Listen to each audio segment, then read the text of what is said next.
किसी देश की विकास की गति कितनी है, अगर आप इस बात का अंदाज़ा लगाना चाहें तो आप किन पैरामीटर्स को देखना पसंद करेंगे?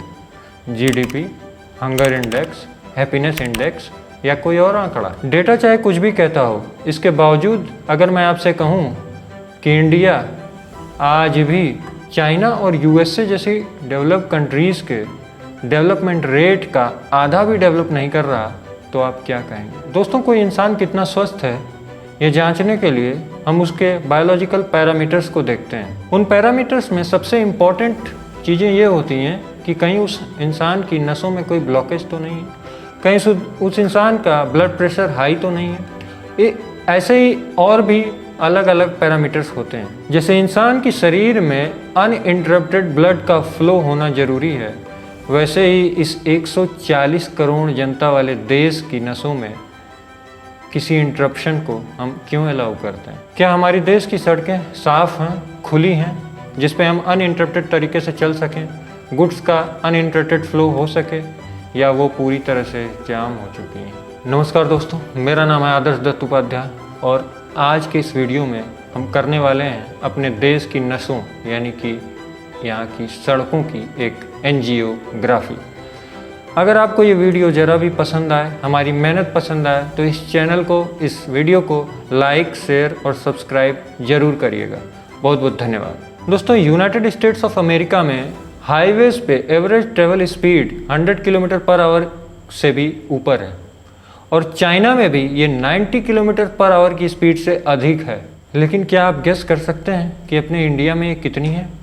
चौंकिएगा मत, लेकिन अपने भारत में एवरेज स्पीड ऑन हाईवेज केवल 47 किलोमीटर पर आवर है, यानी 50 की भी नहीं। इससे भी चौंकाने वाली बात यह है कि जिस पाकिस्तान को हम बात बात पर मॉक करते रहते हैं, वहाँ भी हाईवेज पे एवरेज स्पीड हमसे बेहतर है। और ये मैं नहीं कह रहा हूँ, 2022 की IMF की रिपोर्ट कह रही है। तो दोस्तों, सोचने वाली बात यह है कि आज़ादी के 75 साल बाद भी अगर हम अपने हाईवेज पे 50 किलोमीटर पर आवर की स्पीड से भी नहीं चल पा रहे हैं, तो 5 trillion economy, 5th largest economy, इन सब बातों का अर्थ ही क्या रह जाता है? दोस्तों, आज भले ही यूएसए के बाद इंडिया में रोड नेटवर्क सेकंड नंबर पे आता है। जहां एक तरफ यूनाइटेड स्टेट में लगभग 70 लाख किलोमीटर्स की रोड नेटवर्क है, वहीं इंडिया में भी 67 लाख किलोमीटर का रोड नेटवर्क ऑन रिकॉर्ड। लेकिन अगर आप असली फ़र्क देखेंगे तो आपको पता चलेगा कि एक्सेस कंट्रोल्ड रोड्स के मामले में जहां अमेरिका में टोटल रोड नेटवर्क का 1.4% है, वहीं इंडिया में ये केवल 1% है। यानी कि अगर हम एक्सप्रेस वेज की बात करें तो यूएसए में 95,000 किलोमीटर से भी अधिक एक्सेस कंट्रोल्ड एक्सप्रेस वेज हैं, वहीं इंडिया में केवल 5600 किलोमीटर्स के आसपास ये एक्सप्रेस वेज आज की डेट में अवेलेबल हैं। यानी भारत में यूनाइटेड स्टेट्स ऑफ अमेरिका के मुकाबले 17 गुना कम एक्सप्रेस वेज हैं, जबकि हमारी जनता 140 करोड़ हो चुकी है। इसी लिस्ट में आप नीचे देखिए, चाइना तो यूनाइटेड स्टेट ऑफ अमेरिका से भी कहीं अधिक लगभग 2 गुना एक्सप्रेस वेज बना करके बैठा हुआ है। अब सोचने वाली बात यह है कि इन एक्सप्रेस वेज का अगर वहाँ के लोगों के स्टैंडर्ड ऑफ लिविंग और ग्रोथ पर सीधा असर नहीं पड़ता, तो आखिर ये देश एक्सप्रेस वेज और हाईवेज के डेवलपमेंट में इतना पैसा क्यों लगा रहे हैं, क्यों इतना कैपिटल इन्वेस्ट कर रहे हैं? दोस्तों, अगर यूनाइटेड स्टेट्स ऑफ अमेरिका की बात करूं तो वहाँ पे रोड्स के ऊपर यानी हाईवेज के ऊपर लगभग 86% पैसेंजर ट्रांसपोर्टेशन का लोड है। इसके बाद एयरपोर्ट्स, रेलवेज़ और बाकी चीज़ों पे लोड आता है, लेकिन 86% लोड केवल और केवल हाईवेज यानी रोड नेटवर्क के ऊपर है। दूसरी तरफ कार्गो ट्रांसपोर्टेशन के मामले में भी अमेरिका में रोड्स के ऊपर 60% से अधिक बर्डन आता है, यानी रोड्स दोनों मामले में सबसे ज़्यादा लोड कैरी कर रही हैं अमेरिका जैसे देश में। दोस्तों, जब कोई देश तरक्की करता है तो वहाँ के लोग घर जैसी बुनियादी ज़रूरतों को पूरा करने के बाद सबसे पहले अपनी एक गाड़ी ही खरीदते हैं। हमें पता है कि इंडियन पब्लिक ट्रांसपोर्ट सिस्टम कितनी खस्ता हाल में है, लेकिन रेलवे स्टेशन पर मौजूद भीड़ ने लोगों को बेबस कर दिया और सूरत में तो इस भीड़ और भगदड़ की वजह से एक व्यक्ति की मौत भी हो गई। और कोई भी कैपेबल आदमी खुद के लिए या अपनी फैमिली के लिए नहीं चाहेगा कि कि वो या उसकी फैमिली पब्लिक ट्रांसपोर्टेशन में धक्के खाए, इसलिए वो एक छोटी ही गाड़ी खरीदता ज़रूर है अगर वो कैपेबल हो गया है तो। लेकिन क्या हो अगर आपको अपनी ही गाड़ी से 10 किलोमीटर की दूरी भी तय करने के लिए 30 मिनट से अधिक लग जाएं, तो क्या फ़ायदा। और ऐसा सचमुच हो रहा है। टॉम ट्रैफिक इंडेक्स की ये रिपोर्ट देखिए।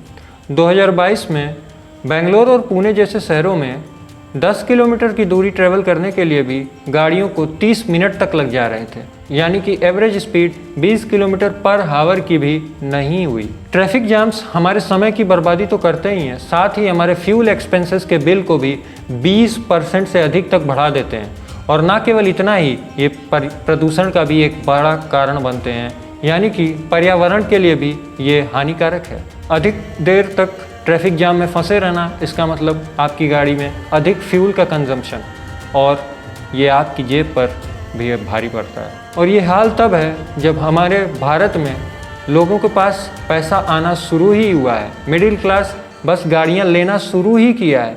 आप ये देखिए कि प्रति 1000 व्यक्ति हमारे देश में केवल 33 पर्सनल कार्स हैं, जबकि यूनाइटेड स्टेट्स अमेरिका और न्यूजीलैंड देशों में लगभग हर आदमी के पास अपनी गाड़ी है। दोस्तों, रोड्स का इतना बड़ा नेटवर्क होने के बाद भी हमारे देश में ट्रैफिक कंजेशन का इतना बुरा हाल क्यों है, आइए समझते हैं। ये कहना कि इंडिया की इतनी बड़ी मैसिव पॉपुलेशन इस समस्या की जड़ में है, ये पूरी तरह से गलत नहीं होगा, क्योंकि हमारी ही जितनी लगभग रोड्स यूएसए में भी है, लेकिन वहाँ पर 1000 पीपल 20 किलोमीटर की लेंथ आती है, जबकि हमारे यहाँ केवल 5 किलोमीटर। लेकिन हम सारा ब्लेम पॉपुलेशन पे तो डाल नहीं सकते। हड़प्पा और मोहनजोदारो के समय से ही सड़कों का बेहतरीन कंसेप्ट होने के बाद भी हम आज इतना पीछे कैसे छूट गए।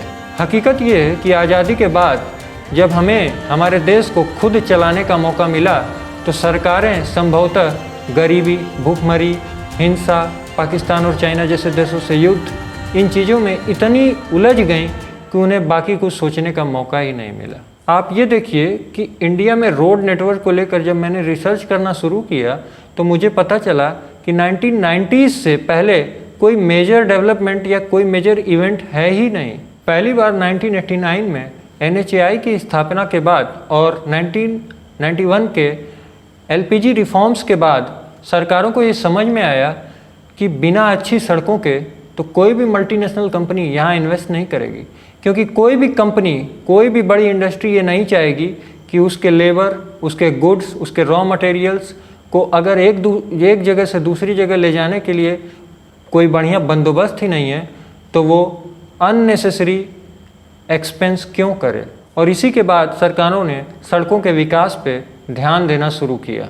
अच्छी सड़कों का न होना किसी भी इंडस्ट्री की एफिशिएंसी को मल्टीफोल्ड्स में कम कर देता है। इस मामले में एक मेजर और पॉजिटिव डेवलपमेंट तब हुआ जब अटल बिहारी वाजपेयी द्वारा लेड बीजेपी गवर्नमेंट ने 1998 में NHDP यानी नेशनल हाईवे डेवलपमेंट प्रोग्राम की शुरुआत की। इसके बाद इंडिया का फर्स्ट एक्सप्रेसवे यानी DND फ्लाईवे 2001 में ऑपरेशनल हुआ, और उसके बाद मुंबई एक्सप्रेसवे जैसे एक्सप्रेसवेज भी फंक्शनल होने लगे और डेवलप होने लगे। लेकिन ध्यान दीजिए दोस्तों, हमें 2001 में जाके अपना पहला एक्सप्रेसवे मिला था, जबकि यूएसए में 1960s में और चाइना में 1980s में ही एक्सप्रेसवे डेवलप होने लगे थे और फंक्शनल भी हो चुके थे। दोस्तों, हाईवेज और एक्सप्रेसवेज केवल लोगों को और कार्गो को एक जगह से दूसरी जगह ले जाने के लिए नहीं होते, बल्कि जैसा हमने पहले देखा, ये किसी कंट्री की इकॉनमी का बैकबोन तो होते ही हैं, लेकिन साथ साथ ये कुछ और इम्पोर्टेंट रोल भी प्ले करते हैं।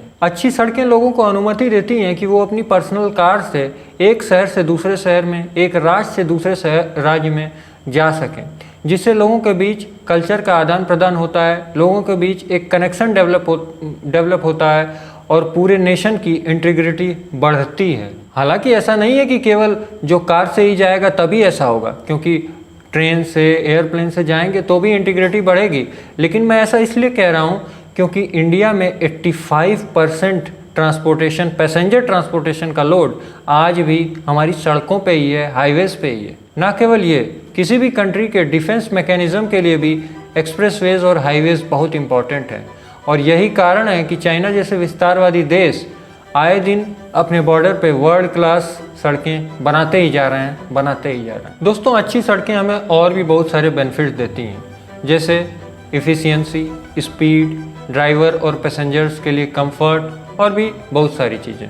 लेकिन इन सब में जो सबसे इम्पॉर्टेंट चीज़ है वो है इनका पर्यावरण के लिए आवश्यक होना, क्योंकि जब गाड़ियाँ तेज़ रफ्तार से चलती हैं, कम समय के लिए चलती हैं, लंबी दूरी कम समय में तय करती हैं, तो कार्बन उत्सर्जन कम होता है, जो कि हमारे पर्यावरण के लिए बहुत ही आवश्यक है। भारत इस क्षेत्र में 2037 तक वर्ल्ड क्लास सड़कें और एक्सप्रेसवेज बनाने का लक्ष्य लेकर चल रहा है, क्योंकि हमने ये टारगेट रखा है कि हम 2047 तक एक डेवलप्ड नेशन, एक विकसित राष्ट्र बनना चाहते हैं। तो दोस्तों, अब आप ये बताइए कि अगर आपसे कोई कहे कि आखिर भारत में अच्छी सड़कें, एक्सप्रेसवेज और हाईवेज की ज़रूरत ही क्या है, तो आप कैसे रिएक्ट करेंगे?